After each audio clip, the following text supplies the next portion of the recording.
الحمد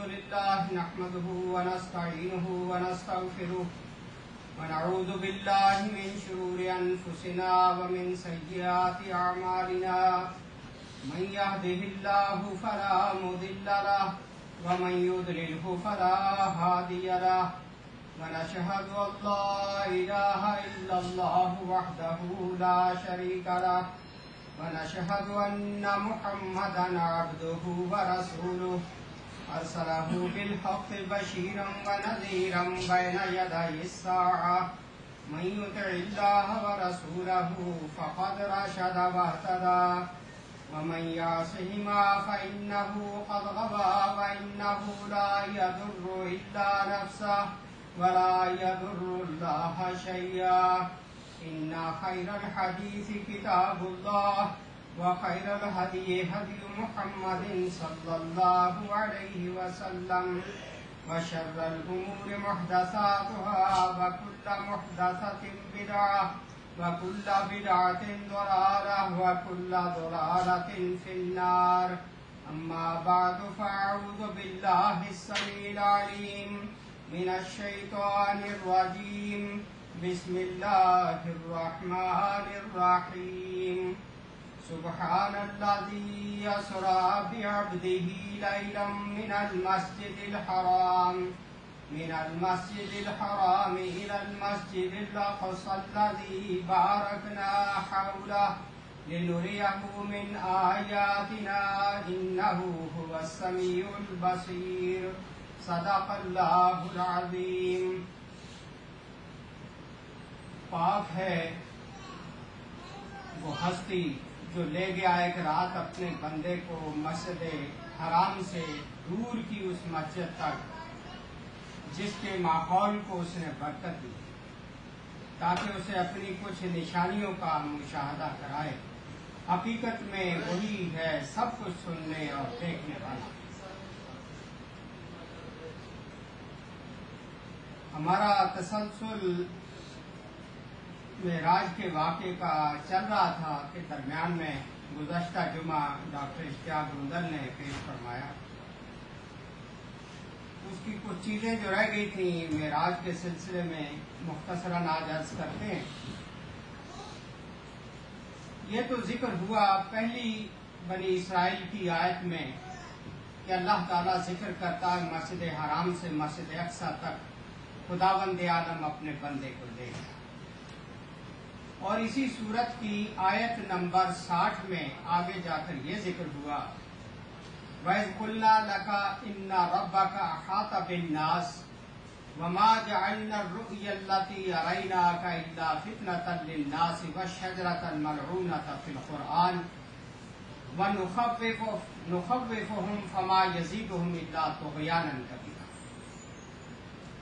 یاد کرو اے نبی صلی اللہ علیہ وسلم، ہم نے تم سے کہہ دیا تھا کہ تیرے رب نے ان لوگوں کو گھیر رکھا ہے اور یہ جو کچھ ابھی ہم نے تمہیں دکھایا ہے معراج کے سلسلے میں اس کو اور اس درخت کو جس پر قرآن میں لعنت کی گئی ہے ہم نے ان لوگوں کے لیے بس ایک فتنہ بنا کر رکھ دیا. ہم انہیں تنبیہ پر تنبیہ کیے چلے جا رہے ہیں مگر ہر تنبیہ ان کی سرکشی میں اضافہ کیے جاتی ہے. اس آیت میں اللہ تعالیٰ نے اس بات کا ذکر کیا کہ ہم نے آپ کو جو واقعہ معراج کروایا ہے اس سلسلے میں کفار مکہ فتنے میں پڑ گئے. انہیں سمجھ ہی نہیں آ رہا کہ یہ ممکن ہے یا نہیں. ایک تو ان کے لیے یہ فتنہ بنا، دوسرا یہ قرآن میں جو ذکر ہوا کہ دوزخ کی تہ میں کافروں کے لیے اللہ تعالیٰ نے زقوم جیسے درخت کانٹے دار پیدا کیے ہیں جو وہ کھائیں گے تو ان کے حلق میں اٹک جائیں گے، وہ حلق سے آگے نہیں گزریں گے تو آنتڑیوں کو چیر پھاڑ ڈالیں گے. اس پر کفار مکہ حیران تھے کہ ایک طرف کہتے ہیں کہ جی دوزخ کی آگ اتنی سخت ہے کہ اس سے ہر چیز جل جائے گی، دوسری طرف بتا رہے ہیں کہ اس کی تہ میں درخت اگے ہوئے.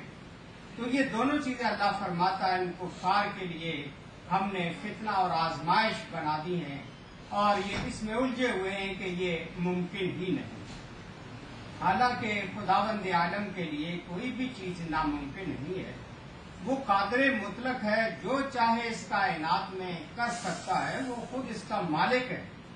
اس کے اشارے سے ایک ایک چیز جب پیدا ہو سکتی ہے تو اس کے حکم کے مطابق وہ چل کیوں نہیں سکتی؟ آج اس زمانے میں، جدید دور میں، انسان نے اپنی ذہانت سے ہوائی جہاز اڑا لیے، راکٹ اڑا لیے فضاؤں میں۔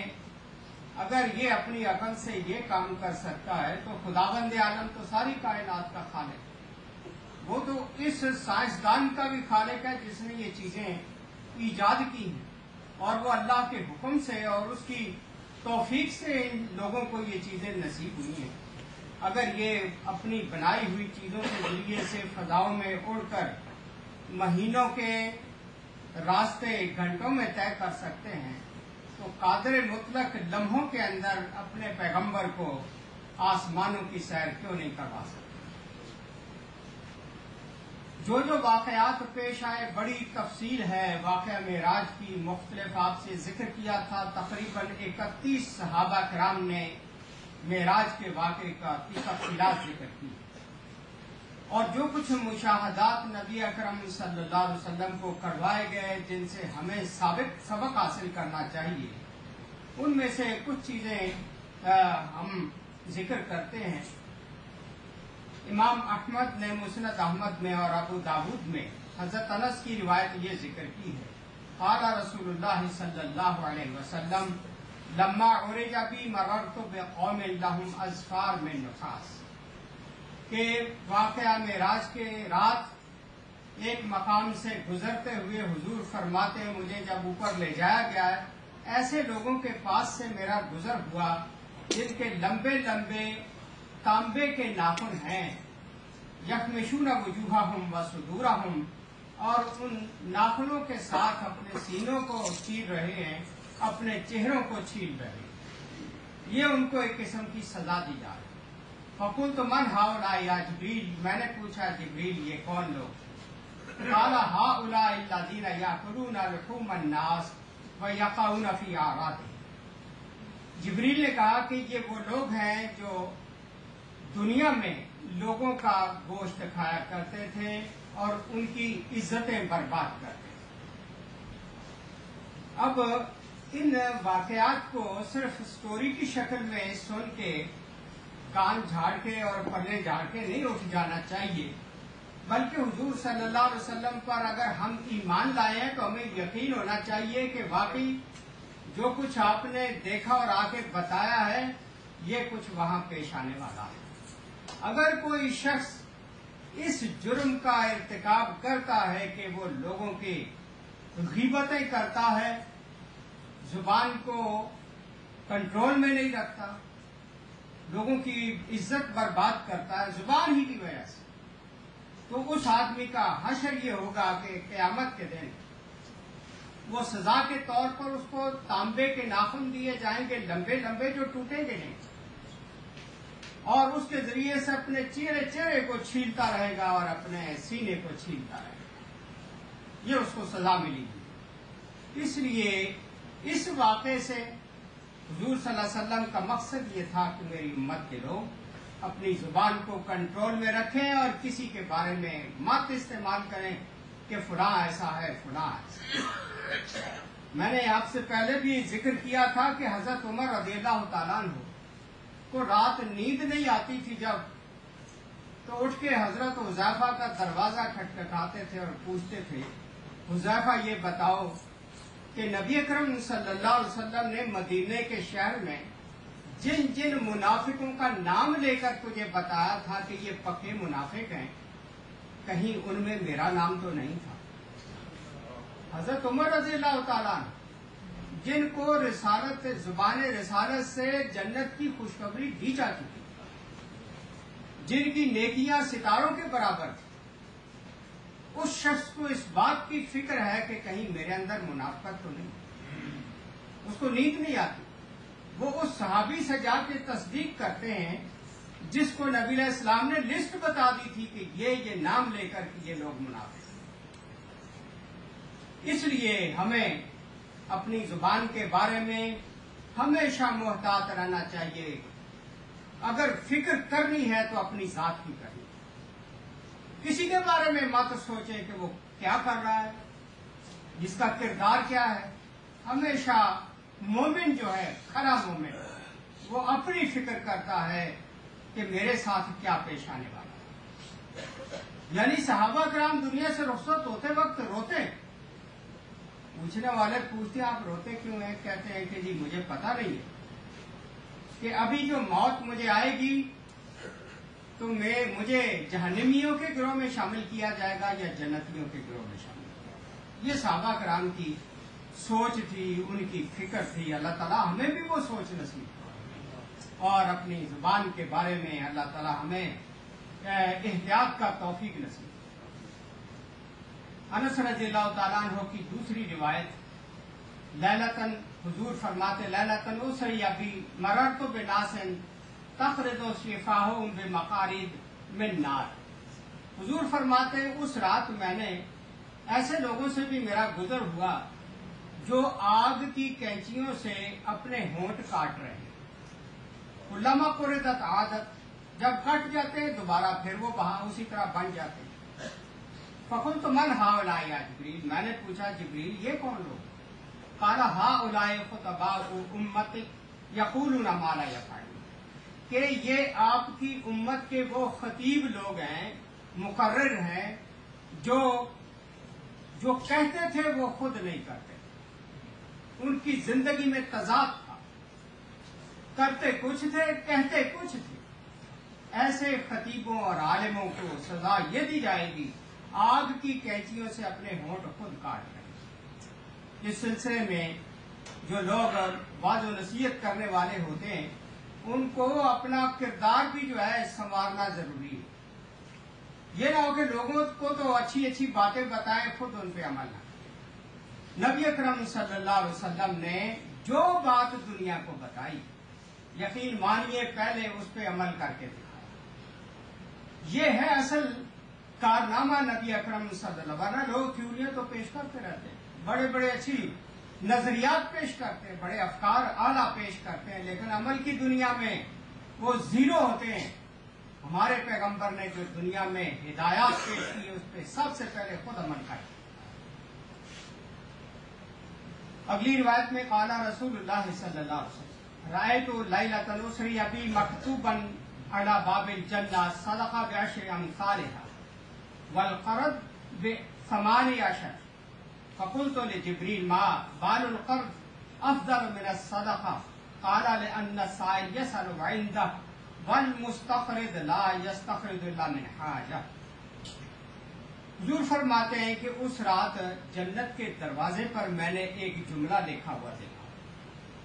وہ جملہ یہ تھا کہ صدقہ خیرات جو آدمی اللہ کی راہ میں کرے گا اس کو تو 10 گنا اس کا اجر دیا جائے گا، لیکن اگر کوئی آدمی کسی کو قرض دے گا تو اس کا 10 کے بجائے 18 گنا اجر دیا جائے گا۔ یعنی قرض دینا ایک نیکی بتائی گئی اور وہ صدقے خیرات سے بھی زیادہ بہتر بتائی۔ حضور فرماتے میں نے جبریل سے پوچھا کہ قرض کو صدقے سے افضل کیوں کہا گیا؟